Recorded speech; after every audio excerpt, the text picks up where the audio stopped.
Money is the big issue at the State House today, specifically money for education and how it gets divided up among schools across the state. For the first time, we're seeing the consequences of proposed funding cuts to IPS, the state's largest school district. Our education reporter, Rich Van Wyk, is at the State House with details. Indianapolis public schools are among the biggest losers. They stand to lose as much as $30 million in state money as a result of a new funding formula. Superintendent Dr. Lewis Farabee. These reductions are too volatile. The pace of change is too fast for any corporation to either gain or lose this significant amount of funding over a short period of time. Farabee spoke to a standing room only crowd at today's Senate Budget Subcommittee hearing. The proposed cuts in the funding will significantly compromise the resources to meet the basic needs of our students, much less implement our strategic priorities.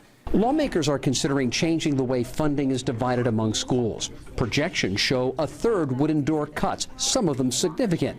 The rest benefit from increases, some substantial, others minimal. Speedway schools, for instance, would get a 1% increase. 1% additional funding is barely going to catch the cost of health care. High-poverty schools who receive more state money for each student are among the biggest losers.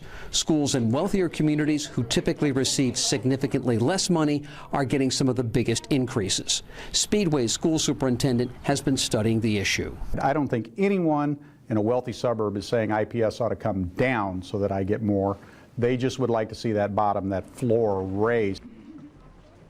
Of Education told committee members today that schools need to have a gradual transition, not a free fall. The committee chairman, Senator Lou Kenley, appeared sympathetic last week when he told me that if there is going to be this drastic change, perhaps there needs to be a year of transition, of blending in, so to speak. As lawmakers and educators try to match need with funding, there are quite literally children standing on that balance. Reporting live from the State House, Rich Van Wyk, Channel 13 Eyewitness News.